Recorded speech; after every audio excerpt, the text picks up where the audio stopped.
Morning. I am Dr. Sujithaa, Associate Professor of Anatomy from Sri Lakshminarayana Institute of Medical Sciences. Today I am going to present about rectus sheath.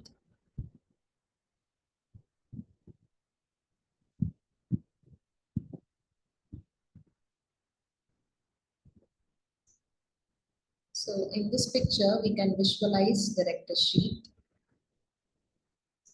So as an overview, we are going to see about its introduction, boundaries, formation, contents, and finally applied anatomy. So these are the pre-class questions. So superior epigastric artery is a branch of dash. Inferior epigastric artery is a branch of dash. Linea semillunaris forms dash of rectus sheath. Linea alba forms dash of rectus sheath. Nerve supply of pyramidalis is dash. So at the end of the session, we'll be able to answer these questions. So introduction. It is derived from the aponeurosis of the flat muscles of the anterior abdominal wall. So the rectus sheath is derived from the aponeurosis of the flat muscles of the anterior abdominal wall. What are the flat muscles of the anterior abdominal wall?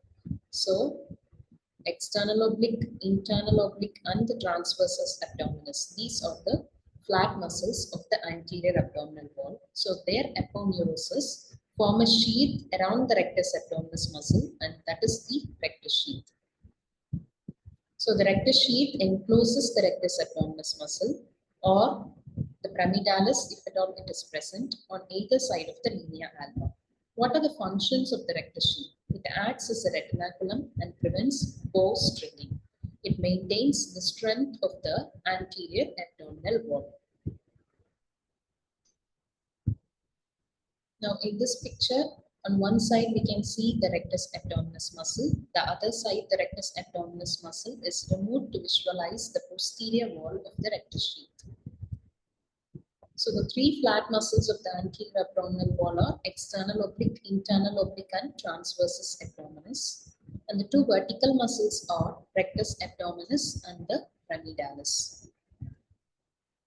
So in this picture, we can see the six-pack. So this six-pack is seen in muscular individuals.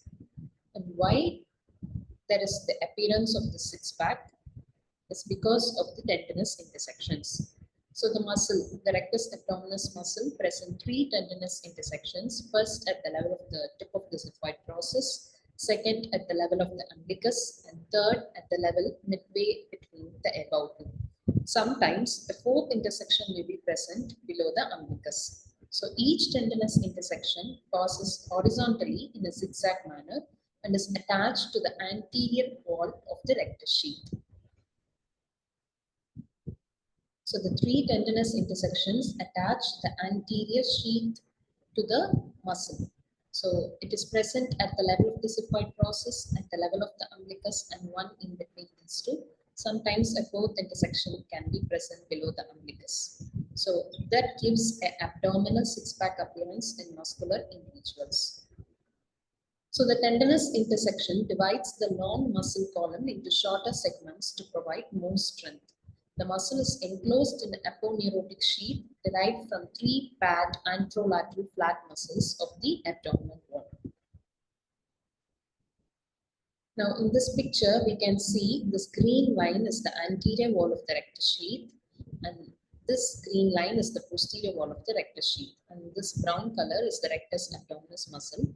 We can see the anterior wall is tightly attached to the rectus abdominis muscle by means of these zigzag lines, which are the tendinous intersections.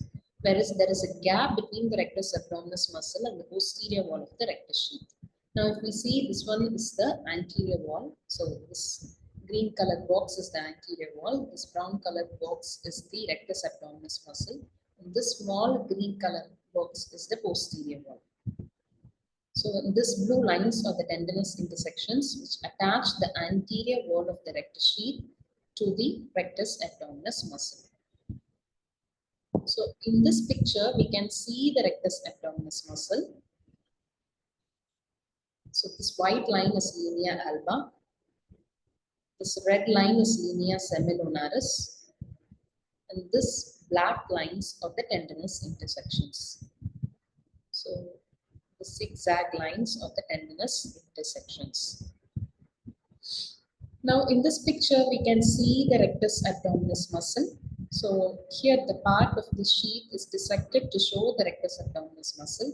So here we can see the rectus sheath, and this one is the external oblique aponeurosis which forms the anterior wall of the rectus sheath.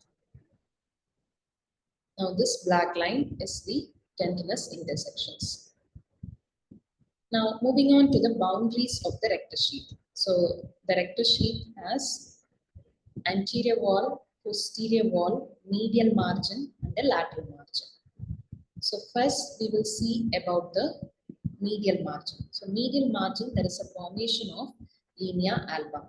So linea alba means it represents the interlacement of the aponeurotic fibers of the three flat muscles of the abdomen in the middle. Now what is the attachment of linea alba? In this picture we can see there is a linea alba. Attachment is, it is attached above to the xiphoid process and below to the pubic symphysis. Now coming to the expansions of the linea alba. So expansions of the linea alba, there are two expansions. So this white line is the linea alba.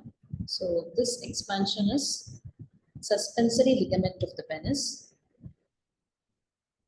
The other expansion is admeniculum linea alba. So there are two expansions coming from linea alba. One is suspensory ligament of the penis. Another one is admeniculum linea alba.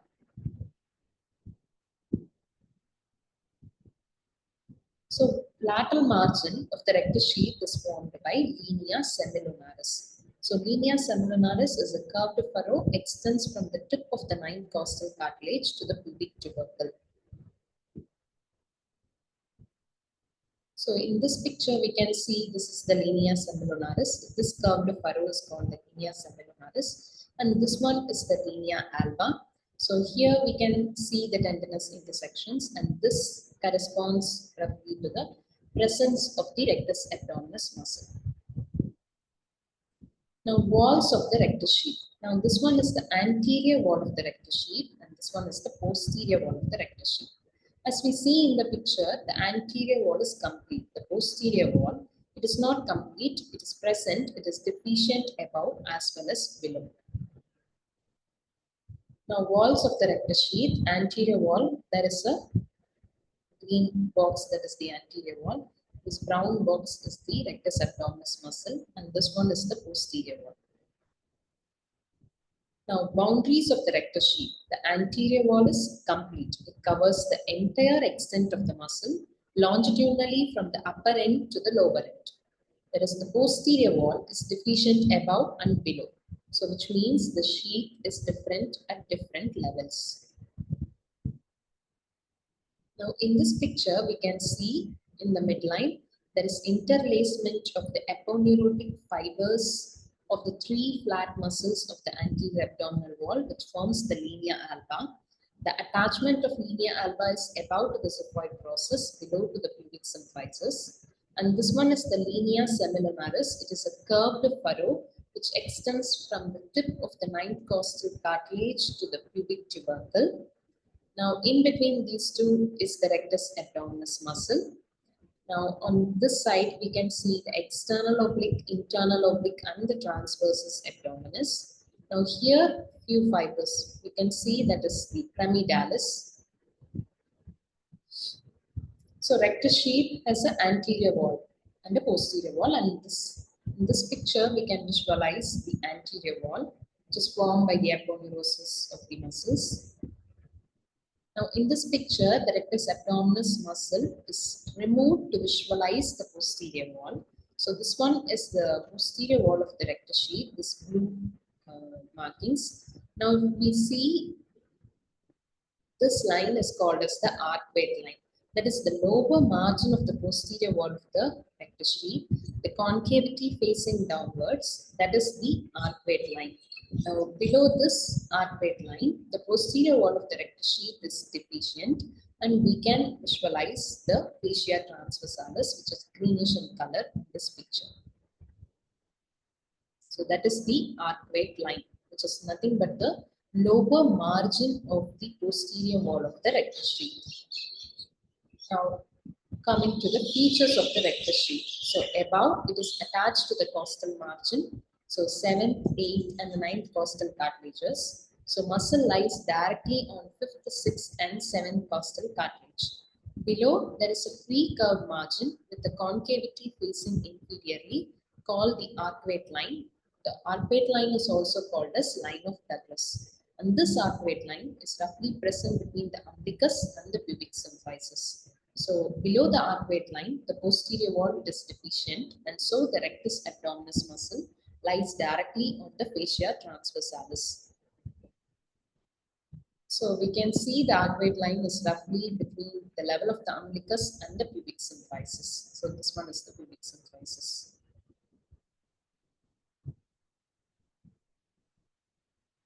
Now we shall see about the rectus abdominis muscle.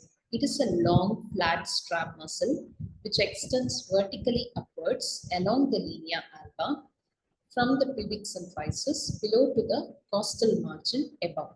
So it extends upwards from the pubic symphysis below to the costal margin above. It widens as it ascends from the pubic symphysis to the costal margin. So it is wider above and narrows below. So any muscle we need it as origin, insertion, nerve supply and action. So we can see it is widens above and narrow below. So origin, it is originating as a medial head and a lateral head. It is going and getting attached to the costal cartilages. So origin, it arises by two tendinous heads. The medial head arises from the anterior surface of the pubic symphysis. Lateral head arises from the lateral part of the pubic crest and the pubic tubercle. Insertion, it is inserted onto the anterior abdominal wall by four fleshy slips along the horizontal line passing laterally from the xiphoid process and cutting in that order, which is the 7th, 6th and the 5th costal cartilages. Rectus abdominis nerve supply is by lower 5 intercostal nerves and the subcostal nerves. So the root value is T7 to T12. What is the action of rectus abdominis muscle? It is the flexion of the trunk on the pelvis. Now in this picture, we can see the pramedialis muscle. So it is having base below and the apex above, and the apex fuses with the fibers of linea alba. Pramedialis is rudimentary in human beings. It is a triangular muscle lying anterior to the lower part of the rectus abdominis muscle within the rectus sheath. It has its base below in front of the pubis and its apex is directed above and medial. The pramedialis is absent in about 20% of the people. So it lies anterior to the lower part of the rectus abdominis muscle. So origin of pramedialis, it arises from the front of the body of the pubis and the anterior pubic ligament. It is inserted into the linea alba midway between the umbilicus and the pubic symphysis. Nerve supply is subcostal nerve. Action, it tenses the linea alba. So the nerve supply of pramedialis is subcostal nerve and the root value is T12. Now we shall see about the formation of rectus sheath. So there are three levels while we are dealing with the formation of the rectus sheath. So like we have three floors in a building, first floor, second floor and third floor. We have three levels to read about the formation of the rectus sheath. And the levels are above the level of the costal margin, between the costal margin and the arcuate line, below the level of the arcuate line. First we will see about above the level of the costal margin. Now above the level of the costal margin, throughout the major part of the length of the rectus, anterior wall is formed by aponeurosis of external oblique. Posterior wall, it is deficient and so the muscle lies directly on 5th, 6th and the 7th costal cartilages. Above the level of the costal margin, anterior wall, it is formed by the aponeurosis of external oblique. As we can see in this picture, the anterior wall is formed by aponeurosis of external oblique. Posterior wall, it is deficient and it lies over the costal cartilages. Between the costal margin and the arcuate line, the anterior wall is formed by fusion of aponeurosis of the external oblique with the anterior lamina of the aponeurosis of the internal oblique. Posterior wall, it is formed by the fusion of aponeurosis of the transversus abdominis with the posterior lamina of the aponeurosis of internal oblique. So what happens here is the internal oblique divides into anterior lamina and the posterior lamina at the level of linea semilunaris. So the anterior wall is formed by external oblique aponeurosis and the anterior lamina of the internal oblique aponeurosis. Posterior wall is formed by posterior lamina of the internal oblique and the transversus abdominis.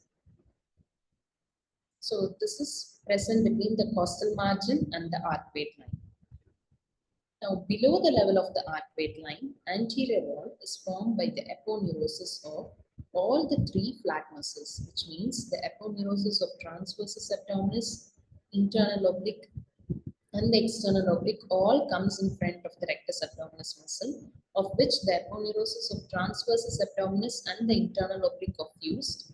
Aponeurosis of external oblique remains separate, but all the three muscles comes in front of the rectus abdominis muscle.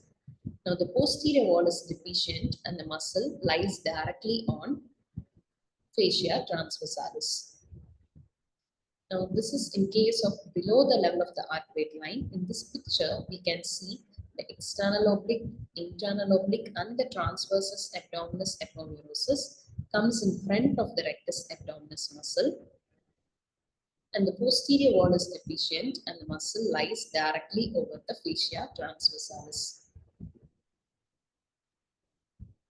Now we shall see about the formation of a rectus sheath with animation. So above the level of the costal margin, the anterior wall is formed by external oblique aponeurosis. Between the costal margin and the arcuate line, the anterior wall is formed by external oblique aponeurosis and the anterior lamina of the internal oblique aponeurosis. Posterior wall is formed by posterior lamina of the internal oblique aponeurosis and the transversus abdominis aponeurosis. Now below the arcuate line, so this is this level. So all the three muscles, external oblique, internal oblique and the transversus abdominis, they all come in front of rectus abdominis muscle. They all form the anterior wall. So the posterior wall is deficient and the muscle lies directly over the fascia transversalis. So these are the three levels in the formation of rectus sheath: above the costal margin, between the costal margin and the arcuate line, and below the arcuate line. And this is the formation of the rectus sheath. Now coming to the contents of the rectus sheath. So contents, there are muscles, there are arteries, there are veins, and there are nerves. So muscles are rectus abdominis muscle and pyramidas. Arteries are superior epigastric artery and inferior epigastric artery. Veins are superior epigastric veins and inferior epigastric veins. Nerves are lower 5 intercostal nerves and the subcostal nerve.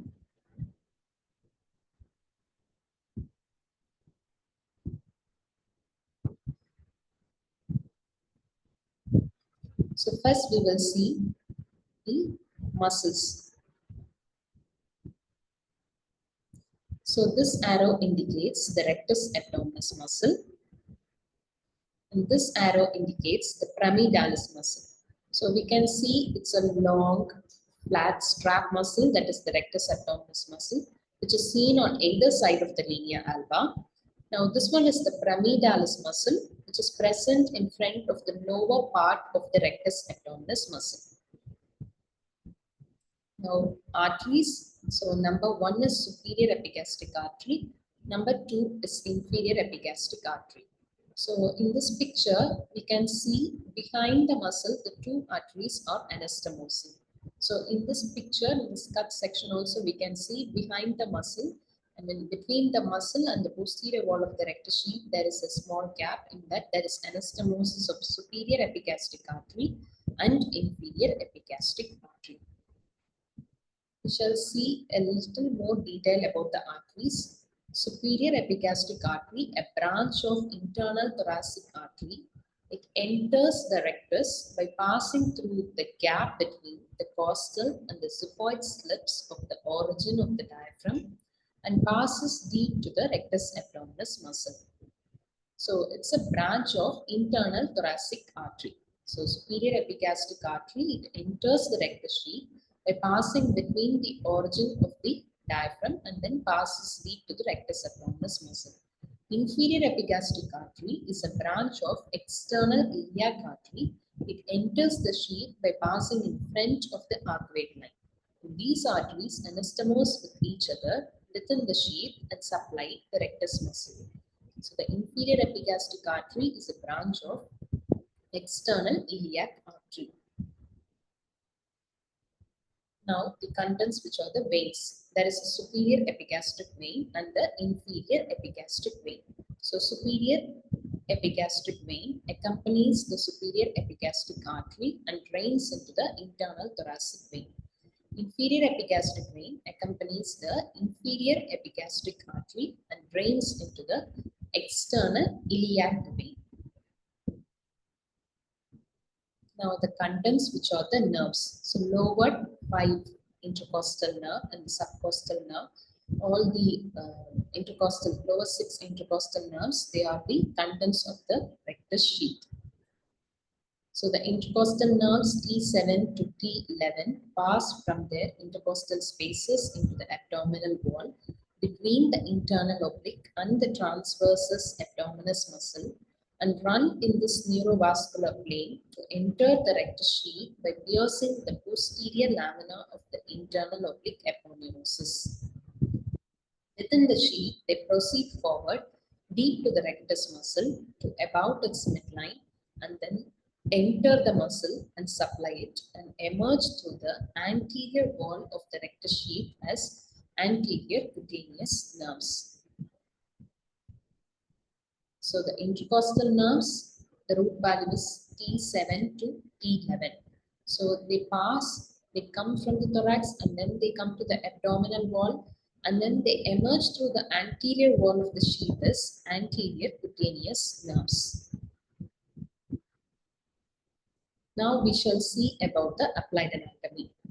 So first is divarication of recti. What is divarication of recti? Separation of two rectus muscles. So in this picture we can see the rectus abdominis muscle, but in this picture we can see there is a huge gap between the two rectus abdominis muscle. So separation of two rectus muscles, that is called as divarication of recti. In this picture, we can see there's a gap between the two rectus muscle and the patient is being examined. And this is the umbilicus. So we can see by this examination, the anterior abdominal wall is lax here. The separation of the two rectus muscles usually occur in elderly multiparous women with weak abdominal muscles. In this condition, the aponeurosis forming the rectus sheath become excessively stretched. Consequently, when the patient coughs or strains, the recti separate widely and a hernial sac containing loops of intestine protrudes forward between the medial margins of the recti. So, there is a huge gap between the two rectus muscles. When the patient strains, sometimes a hernial sac containing the loops of intestine will be present between the medial margins of the recti. Now, next thing is reconstructive surgery of the breast. In case of reconstructive surgery of the breast, the pedicle flap of the upper part of the rectus abdominis muscle based on the superior epigastric artery is commonly used. What is hematoma of the rectus sheath? sometimes the superior and the inferior epigastric arteries are unduly stretched during a severe bout of coughing or in later months of pregnancy, and ruptures if they are exposed to blunt trauma to the anterior abdominal wall, leading to the formation of hematoma within the rectus sheath. Clinically, it presents as midline abdominal pain, tender mass confined to one rectus sheath. So the hematoma of the rectus sheath is because of the rupture of the superior and the inferior epigastric arteries. So the patient can present with the midline abdominal pain. So this hematoma is one of the differential diagnoses in the patients coming with midline abdominal pain. So the tender mass is confined to one rectus sheath. Now epigastric hernia. The linea alba, a midline fibrous raphe, is formed by the interlacing of the aponeurotic fibers of the three paired flat muscles of the anterior abdominal wall. It extends from the xiphoid process to the pubic symphysis. Above the umbilicus, it is wider, about 1 centimeter, and below the umbilicus, it is very narrow. So the linea alba becomes weak in elderly multiparous women and chronically ill children. When the intra-abdominal pressure is excessively raised, a small amount of the extraperitoneal fat may protrude through the upper part of the linea alba and eventually may drag behind it a small peritoneal sac which may contain a portion of the greater omentum, forming the epigastric hernia.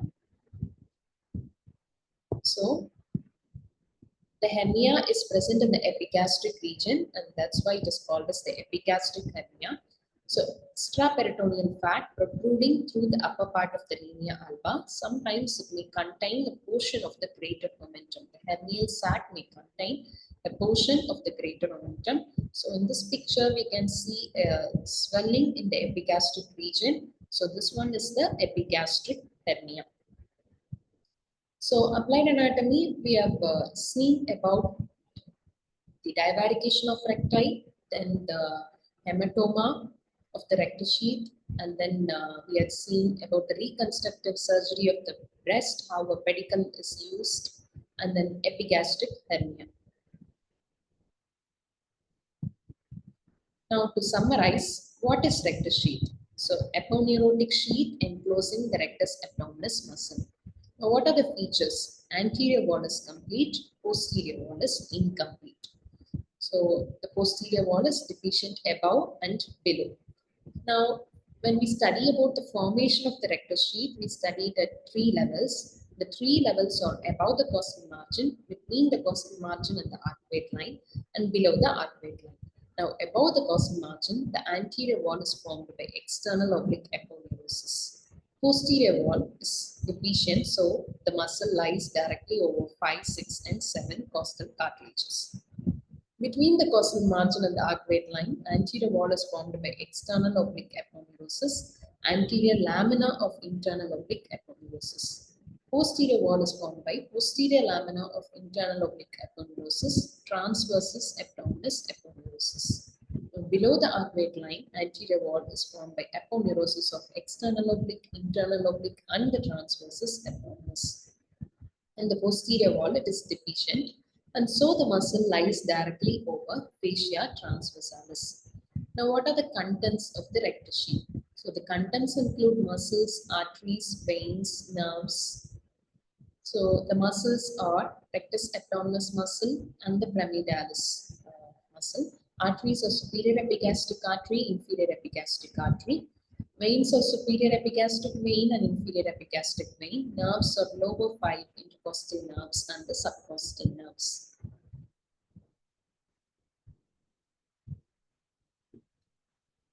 So this we had seen. So this is the xiphoid process. So above the costal margin, the anterior wall is formed by external oblique aponeurosis, and posterior wall at the deficient lies of the costal cartilages. Between the costal margin and the arcuate line, the anterior wall is formed by external oblique aponeurosis and the anterior lamina of the internal oblique. Posterior wall is formed by posterior lamina of the internal oblique and the transversus abdominis.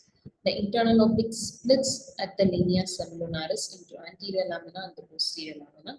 Below the arcuate line, the anterior wall is formed by external oblique, internal oblique, and the transversus abdominis. Posterior wall is deficient, and so the rectus abdominis muscle lies directly over the fascia transversalis.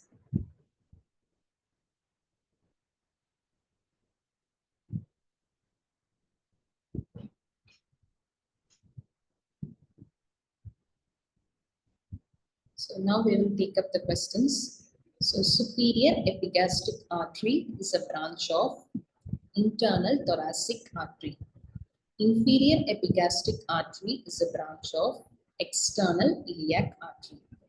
Linea semilunaris forms dash of rectus sheath. It forms lateral margin of rectus sheath. Linea alba forms dash of rectus sheath. It forms medial margin of rectus sheath. Nerve supply of pyramidalis is subcostal nerve. Now this picture I have already shown. So here you can see this black marking is the tendinous intersection. So number 1 points rectus abdominis muscle. The part of the sheath is dissected to visualize the muscle here. So number 2 is rectus sheath. Now here we can see external oblique aponeurosis, which usually forms the anterior wall of the rectus sheath.